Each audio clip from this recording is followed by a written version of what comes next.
ہو، پریشان ہو، تکلیف میں ہو، مصیبت میں ہو، دکھی ہو، غم زدہ ہو، بے اولادی کا شکار ہو، زمین کی فصلیں پیداوار میں کیڑے لگنے کی وجہ سے غم زدہ ہو، پیداوار کم ہو رہی ہے اس کی وجہ سے پریشان ہو، اپنے باغات، اپنے پانی ان کی وجہ سے پریشان ہو، قحط سالی کی وجہ سے پریشان ہو، ہر مشکل میں اگر مسلمان استغفار کو اپنے آپ پر لازم کر لے تو اللہ کریم اس استغفار کی وجہ سے اس کی دنیاوی ساری مشکلیں آسان فرما دیتا ہے۔ اس بات کو اس روایت سے سمجھیے۔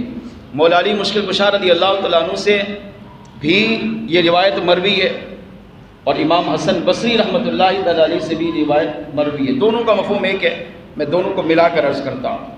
امام حسن بصری رحمۃ اللہ تعالیٰ علیہ کی بارگاہ میں ایک شخص حاضر ہوا، عرض کیا کہ ہمارے علاقے میں قحط سالی ہے، کئی سال ہو گئے بارش نہیں ہو رہی، زمین سوکھ چکی ہے،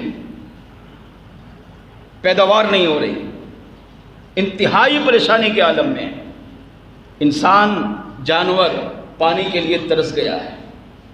آپ اللہ کے ولی ہیں، اللہ نے آپ کو بڑا مقام و مرتبہ دیا ہے، میں بڑی امید لے کر آپ کی بارگاہ میں حاضر ہوا ہوں کہ آپ اللہ کی بارگاہ میں کچھ دعا فرمائیں یا مجھے کوئی ایسا عمل بتا دے کہ میں وہ کروں تو اللہ کریم اس قحط سالی کو دور فرما دے۔ خواجہ حسن بصری رحمۃ اللہ تعالیٰ علیہ نے اس سے ارشاد فرمایا، اگر تو چاہتا ہے کہ قحط سالی دور ہو تو فرمایا استغفار کر، استغفر اللہ استغفر اللہ استغفر اللہ، اس ورد کو اپنی زبان پہ جاری کر۔ وہ شخص دعا دیتے ہوئے وہاں سے چلا گیا۔ تھوڑی دیر گزری، ایک اور شخص آیا، اس نے آ کر کہا، اے امام حسن بصری رضی اللہ تعالیٰ عنہ، میں نے شادی کی، کئی عرصہ گزر گیا، اولاد نہیں ہو رہی، بے اولاد ہوں۔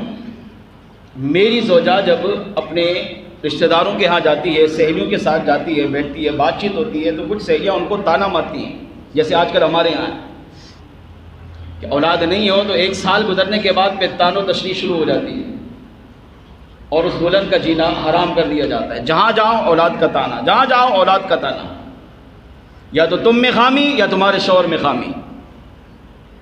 اب وہ ماں بننے کے لیے روتی ہے، تڑپتی ہے، اب وہ منتیں بھی مانگے گی، دعائیں بھی کرے گی، توبہ استغفار بھی کرے گی، اللہ کی بارگاہ میں مناجات بھی کرے گی، ہر ہیلا وسیلہ تلاش کرے گی جس کے ذریعے اسے اولاد مل سکے۔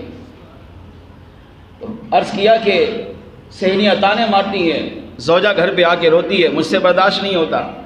آپ اللہ کے نیک بندے ہیں، ولی ہیں، آپ اللہ کی بارگاہ میں دعا کر دیں، اللہ مجھے اولاد کی نعمت سے مالا مال کر دیں۔ امام حسن بصری رضی اللہ تعالیٰ عنہ نے ارشاد فرمایا، اگر تم چاہتے ہو کہ تمہیں اولاد ملے تو استغفار کرو۔ اب کسی کے ذہن میں سوال آ رہا ہوگا، استغفار کا تعلق اولاد سے کیا ہے؟ ہم نے تو یہ سمجھا کہ استغفار صرف گناہ پہ کرنا ہے، قبر کا عذاب ہو، جہنم کا عذاب ہو، اس طرح کی باتیں ہوں، گناہوں کی باتیں ہوں تو استغفر اللہ، استغفار کرنا ہے۔ اور یہاں امام حسن بصری رضی اللہ تعالیٰ عنہ اس کو دونوں کو ایک ہی جواب دے رہے ہیں۔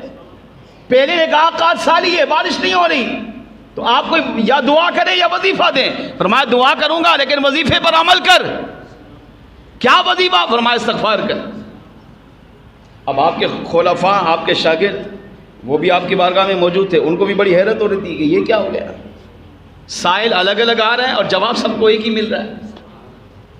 اب دوسرے نے کہا اولاد نہیں ہے، ہم میں بھی بیٹھے ہوں گے جن کو اولاد نہیں ہے، 20 سال گزر کے اولاد نہیں ہے، ہر ہیلا وسیلہ اپنایا، اولاد نہیں ہے، مگر رب کی رحمت پر یقین کر کے استغفار کو لازم کریں۔ دیکھیں اولاد کیسے نہیں ہوتی۔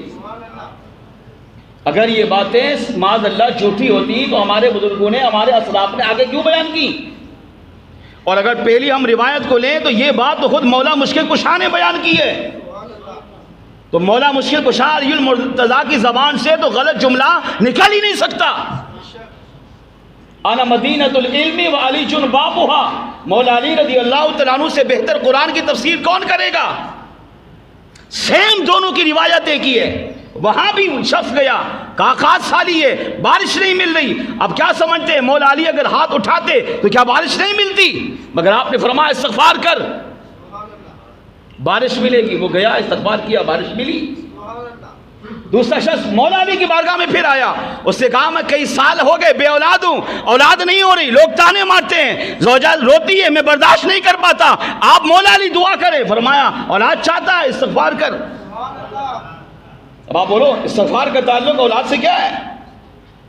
پھر کچھ دیر گزری، تیسرا شخص آیا، امام حسن بصری رضی اللہ عنہ کی بارگاہ میں آ کر عرض کیا حضور زمین کی جو بھی پیداوار اگاتا ہوں، محنت کرتا ہوں، زمین کو بناتا ہوں، کھاد ڈالتا ہوں، اسپرے کرتا ہوں، ہر دوائی استعمال کرتا ہوں، بیج جو بھی کوشش ہوتی ہے ساری کرتا ہوں، مگر نتیجہ نفع اٹھانے کی بجائے نقصان ہوتا ہے۔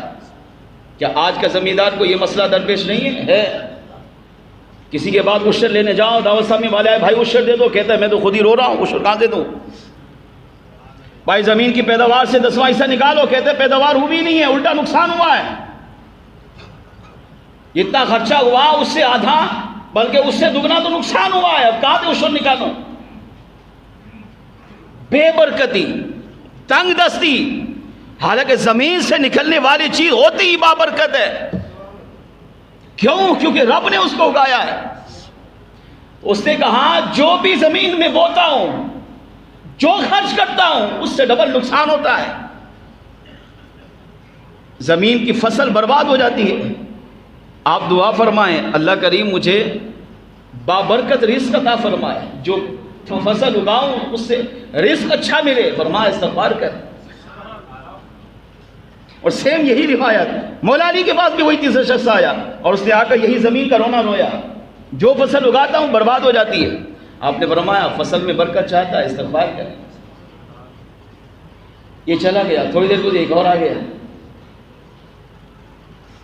اس نے آ کر کہا کہ اے امام حسن بصری رضی اللہ عنہ، اللہ نے آپ کو بہت نوازا ہے، میں غریب ہوں، مفلس ہوں، محتاج ہوں، ساری زندگی غربت میں گزری ہے، رزق میں برکت نہیں ہے، آپ اللہ کے ولی ہیں، آپ کی بارگاہ میں بڑی امید لے کر آیا ہوں، آپ اللہ کی بارگاہ میں دعا کر دیں یا مجھے کوئی ایسا وظیفہ دیں کہ اللہ مجھے اتنا رزق دے کہ میں رب کے سوا کسی کا محتاج نہ بنوں۔ کیا یہ تمنا ہم میں سے کسی کی نہیں ہوتی؟ ہر ایک کی یہی تمنا ہوتی ہے، اتنا مال بھی نہ دے کہ قیامت کے دن حساب دیتے دیتے ہی برباد ہو جاؤں، اور اتنی غربت بھی نہ دے کہ مانگنے کی نوبت آ جائے، اتنا دے کہ بس میرا میرے گھر بار کا گزارا ہو، تیرے سوا کسی کے آگے ہاتھ نہ پھیلانا پڑے۔ ہر مسلمان کی یہ تمنا ہوتی ہے، اور سیم یہی سوال اس نے امام حسن بصری رضی اللہ عنہ کے سامنے کیا۔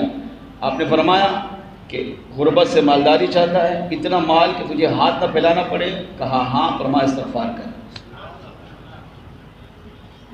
اور سیم یہی سوال مولا علی کی بارگاہ میں ہوا، چوتھا شخص آیا، عرض کیا اے علی مشکل کشا رضی اللہ تعالیٰ عنہ، غریب ہوں، مفلس ہوں، محتاج ہوں، ڈر لگ رہا ہے، تنگ دستی اتنی بڑھ گئی ہے کہ ہاتھ نہ پھیلانا پڑ جائے، آپ مولا علی ہے، اللہ کی بارگاہ میں دعا کرے اللہ مجھے اتنا مال دے، اتنا رزق دے، اتنی برکت دے کہ میں رب کے سوا کسی کے سامنے ہاتھ نہ پھیلاؤں۔ آپ فرمایا رزق میں برکت چاہتا ہے، فراخ دستی چاہتا ہے، استغفار کر۔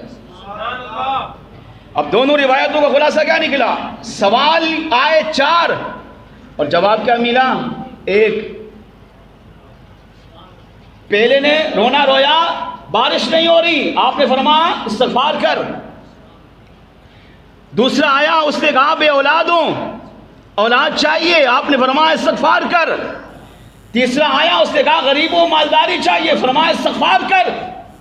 چوتھا آیا، اس نے کہا زمین کی ہر پیداوار میں کیڑے لگتے ہیں، بیماریاں لگتی ہیں، فصل میں الٹا نقصان ہو رہا ہے، زمین کی فصل میں برکت چاہتا ہوں، آپ نے فرمایا استغفار کر۔ مولا مشکل کشا علی المرتضیٰ نے بھی یہی جواب دیا، اور امام حسن بصری رضی اللہ تعالیٰ عنہ نے بھی یہی جواب دیا۔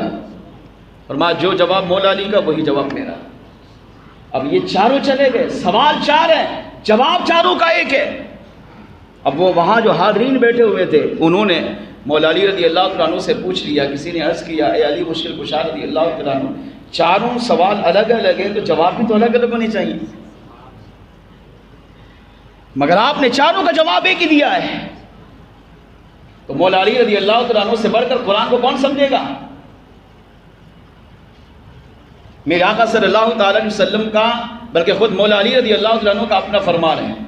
آپ فرماتے ہیں کہ الف لام میم سے لے کر والناس تک پورا قرآن اگر اس کو بند کریں، نچوڑیں، تو اس کا جو رس نکلے گا نا، وہ رس سورہ فاتحہ میں ہے. پورے قرآن کی برکت سورہ فاتحہ میں. پھر فرمایا اسی سورہ فاتحہ کی 7 آیتیں ہیں، پورے قرآن کی برکت اور سورہ فاتحہ کو ملا کر فرمایا اس کا رس اگر نکالیں، خلاصہ نکالیں، اس کی برکات نکالیں، تو فرمایا وہ بسم اللہ الرحمن الرحیم کے اندر ہے. اور پھر پورے قرآن پاک کی برکت سورہ فاتحہ کو ملائیں، بسم اللہ کو ملائیں، تو فرمایا کہ اس بسم اللہ کی لفظ با کے اندر پورے قرآن کی برکت. پھر پورا قرآن یہ ملائیں، سورہ فاتحہ، پھر بسم اللہ، پھر لفظ با، ان سب کی برکات فرمایا لفظ با کے نیچے جو نقطہ ہے اس کے اندر موجود ہے. پھر مولا علی نے فرمایا لوگوں جانتے ہو میں علی کون ہوں؟ کہا نہیں. فرمایا وہ لفظ با کے نیچے جو نقطہ ہے نا، وہ میں علی ہوں. کیا مطلب اس سے؟ یعنی مولا مشکل کشا علی المرتضیٰ سب سے بہتر قرآن کی تفسیر جاننے والے، قرآن کو سمجھنے والے. تو سائل نے کہا، اس شخص نے کہا آنے والے 4 تھے مگر آپ نے جواب چاروں کو ایک ہی دیا ہے. تو مولا مشکل کشا علی المرتضیٰ نے فرمایا میں نے جواب اپنی طرف سے نہیں دیا، یہ جواب تو خود رب کریم نے قرآن پاک میں بیان کیا ہے. پھر سورہ نوح آیت نمبر 10 اور 11 تلاوت فرمائی، اور سیم یہی جواب امام حسن بصری رضی اللہ عنہ سے کو دیا. جب سامنے والے مرید نے کہا کہ سوال 4 تھے، آپ نے جواب ایک دیا، فرمایا میں نے تھوڑی دیا ہے، میرا کیا کمال. ان چاروں سوالوں کا جواب ایک ہی کریم رب نے خود قرآن میں بیان کیا ہے. یہی جواب مولا علی نے دیا، یہی جواب میں دے رہا ہوں. اور قرآن کریم کی سورۃ النور کی آیت نمبر 10 11 پڑھی، فرمایا کہ اللہ فرماتے وَاسْتَغْفِرُوا رَبَّكُمْ.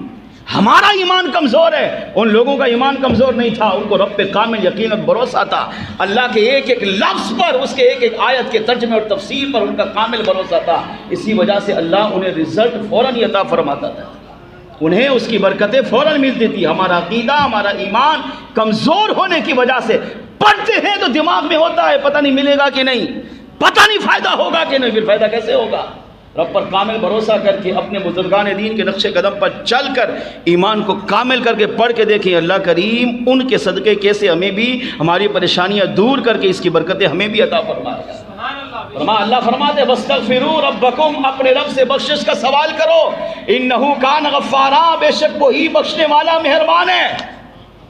اللہ سے معافی مانگو، بے شک وہی معاف کرنے والا ہے.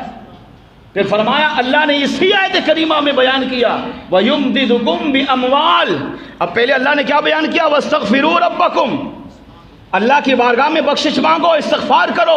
مولا علی فرماتے ہیں اس استغفار کی تفسیر فائدہ کیا ہوگا؟ اس کی تفسیر تو خود رب کریم نے اس آیت میں بیان کی ہے. اللہ خود فرماتا ہے اے میرے بندے جب تم میری بارگاہ میں استغفار کرے گا وَيُمْدِدُكُمْ بِأَمْوَالٍ، اللہ تمہاری مدد کرے گا. کس کے ذریعے؟ مال کے ذریعے. آپ فرماتے ہیں اس مال سے مراد کیا ہے؟ اگر تم غریب ہو تو اللہ تمہیں اتنا مال دے گا کہ تم امیر بن جاؤ گے، تمہیں رب کے علاوہ کسی کے سامنے ہاتھ پھیلانے کی ضرورت نہیں پڑے گی. وَبَنِينَ وَيُمْدِدُكُمْ بِأَمْوَالٍ وَبَنِينَ، اور اگر تم استغفار کرو یا اللہ کیا ملے گا؟ فرمایا اللہ اگر استغفار کرنے کی عادت بنا لو گے تو اگر تم بے اولاد ہو تو اللہ تمہیں اولاد کی نعمت سے مالا مال فرمائے گا. وَيُمْدِدُكُمْ بِأَمْوَالٍ وَبَنِينَ وَيَجْعَلْ لَكُمْ جَنَّاتٍ. تیسرا فائدہ فرمایا اللہ کریم خود فرماتا ہے اس آیت کریمہ کے اندر وَيَجْعَلْ لَكُمْ جَنَّاتٍ وَيَجْعَلْ لَكُمْ أَنْهَارًا. اگر تم رب پہ کامل بھروسہ کر کے استغفار کرو گے تو اللہ تمہاری بنجر زمینوں کو بھی سرسبز و شاداب کر دے گا. تمہارے باغات، تمہارے کھیتی، جو بھی چیز زمین میں بو گے اللہ کریم اس کی فصل میں برکت پیدا فرما دے گا. فرمایا وَجَعَلْ لَكُمْ أَنْهَارًا، تمہارے لیے اللہ نہروں کو جاری فرما دے گا، تمہیں وہاں سے پانی عطا کرے گا جہاں تمہارا وہم و گمان بھی نہیں ہوگا. اور پہلے سوال کا جواب بھی اسی آیت میں دیا. فرمایا وَيُرْسِلُ السَّمَاءَ عَلَيْكُمْ مِدْرَارًا، اللہ کی بارگاہ میں تمہارا کام یہ ہے کہ استغفار کرو۔ اللہ تمہیں اگر قحط سالی آئے گی تو اللہ تمہیں اس آسمان کو موسلادھار بارش کی صورت میں عطا فرما کر تمہاری قحط سالی کو دور فرمائے گا۔ تو مولا مشکل کشا نے ارشاد فرمایا کہ میں نے اپنی طرف سے نہیں، یہ جواب تو خود کریم رب نے قرآن میں بیان کیا ہے۔ خواجہ حسن بصری رضی اللہ عنہ فرماتے ہیں کہ یہی جواب تو اللہ نے قرآن میں بیان کیا۔ اللہ خود فرماتے ہیں استغفار کرو، میں تمہاری قحط سالی کو بھی دور کروں گا، بارش بھی عطا کروں گا، تمہاری غربت کو بھی دور کروں گا، تمہیں بے اولادی ہے تو اولاد کی نعمت بھی عطا کروں گا، تمہارے لیے باغات، تمہاری کھیتوں کے اندر برکت عطا کروں گا، فصلوں میں برکت دوں گا، انہیں ہر طرح کی موذی امراض سے محفوظ رکھوں گا، اور تمہارے لیے نہریں جاری کروں گا، تمہیں وہاں سے پانی عطا کروں گا کہ جہاں تمہارا وہم و گمان بھی نہیں ہوگا۔ اس قرآن کی آیات اور تفسیر اور اس پوری روایت کا خلاصہ یہ نکلا کہ اگر مسلمان اپنے کامل ایمان پر یقین کر کے، اپنے رب پر کامل بھروسہ کر کے استغفار کرنے کی عادت بنا لے تو اللہ کریم اس کی دنیا کو بھی سنوار دیتا ہے، اس کی قبر و آخرت کو بھی سنوار دیتا ہے۔